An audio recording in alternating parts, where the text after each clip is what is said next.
Honored guests, ladies and gentlemen, Her Majesty the Queen and His Royal Highness, the Duke of Edinburgh.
Ladies and gentlemen, please be seated.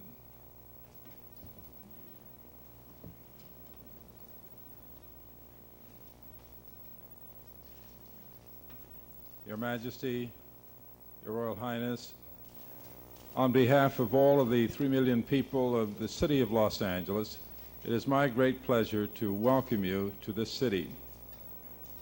On prior occasions, we've had the great pleasure and honor to welcome members of the royal family. But this is the first occasion that we've had the opportunity to welcome you, Your Majesty.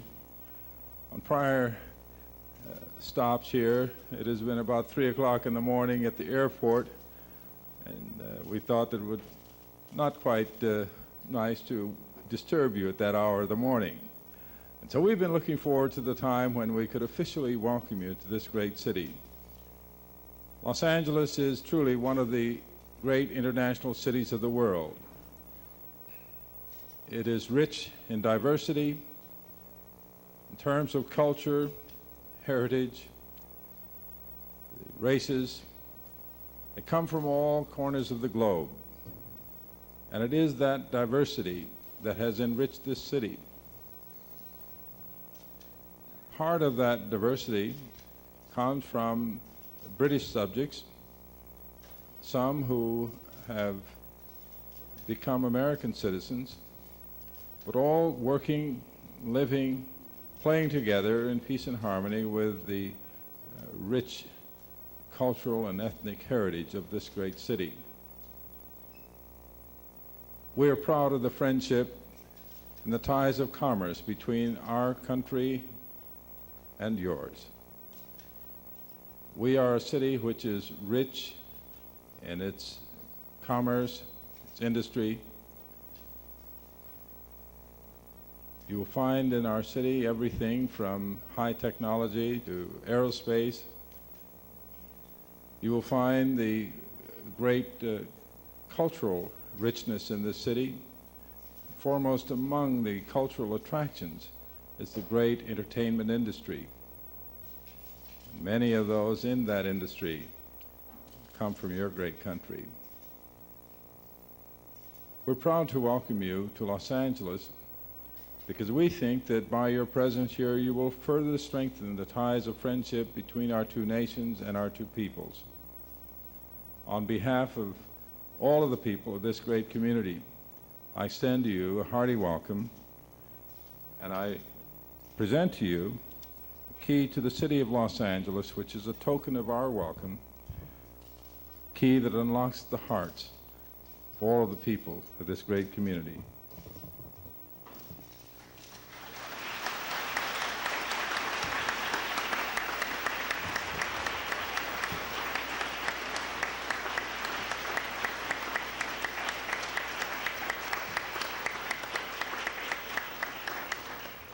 We have another formal presentation, which I shall ask the President of our City Council to make to you.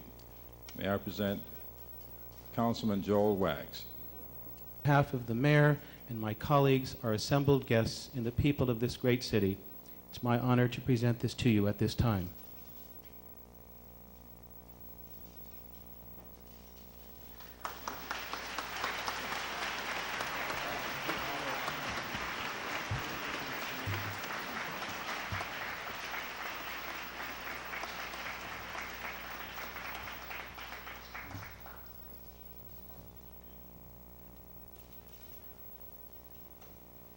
Mr. Mayor, Mr. President of the City Council, Prince Philip, Mr. Mayor, Mr. President of the City Council, Prince Philip and I are most grateful for the warm welcome you have given us in Los Angeles. Like the earliest Europeans who traveled here centuries ago, we have sailed from the south, stopping first in San Diego, now the second largest city in this great state. There, too, we were very touched by the welcome we received.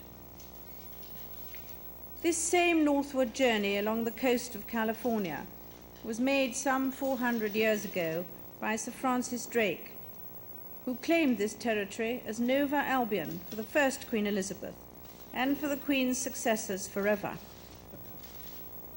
I am happy, though, to give you an immediate assurance, Mr. Mayor, that I have not come here today to press that claim. I last visited the United States in 1976 to convey to the American people the good wishes of Britain on the occasion of your nation's 200th birthday.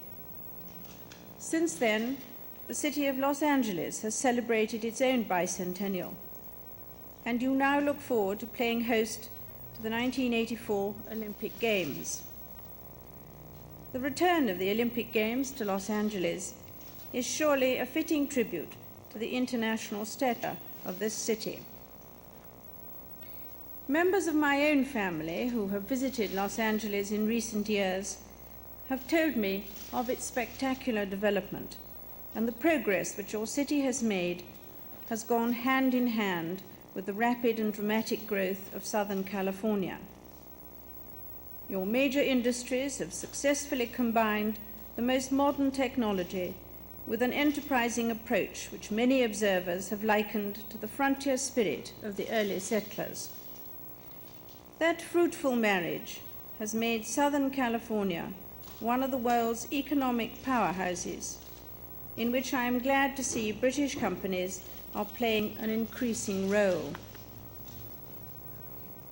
Earlier in this century, most Europeans probably thought of Los Angeles mainly as the center of the film industry. Since then, your city has become a major cultural capital. The Los Angeles Philharmonic has participated in a splendid joint production of Falstaff with the Royal Opera at Covent Garden. And several British companies, including the Royal Opera, are due to take part in the International Cultural Festival here in 1984. There is another aspect of Los Angeles to which I am happy to pay tribute. Your city is sometimes affectionately referred to as a melting pot. Certainly, this ready acceptance of ethnic diversity cannot fail to impress the visitor, and I'm sure it must be one of the city's major strengths. That same acceptance and celebration of ethnic diversity has been at the heart of the peaceful evolution of the British Empire into the Commonwealth, which is a totally multiracial organization. Some 46 independent nations, representing 1/4 of the world's population, have come into being on the basis of the principle of self-determination. Although sovereign states, almost all of them have chosen to remain in the Commonwealth, where they are able to make an effective contribution to the solving of our common problems. As a nation, we in Britain were called upon last year to defend that same principle of self-determination in the Falkland Islands. The support of your government and of the American people touched us deeply and demonstrated to the world that our close relationship is based on our shared commitment to the same values. Together, we face daunting problems. Even this most vibrant of economies has not been totally immune to the effects of recession, but we share with you the strongest possible determination to find a way forward. Britain will continue to work with the United States to seek just solutions for the economic problems of the world. I thank you most warmly, Mr. Mayor, Mr. President of the City Council, and members of the Council, not only for the welcome you have given us, but also for the contribution which your great city is making to the objective which we all share.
Ladies and gentlemen, would you kindly remain in the council chambers until the Queen has departed?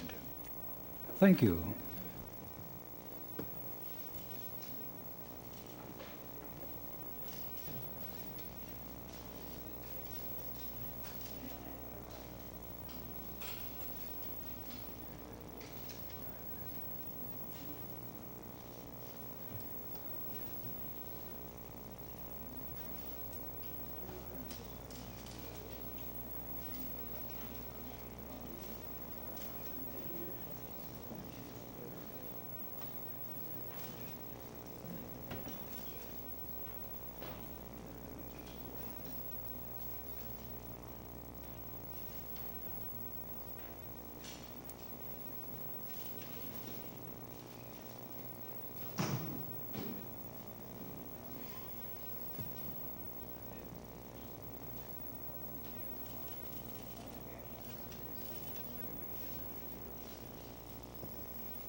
It's very important, ladies and gentlemen, to allow the royal couple to leave, followed by members of the City Council.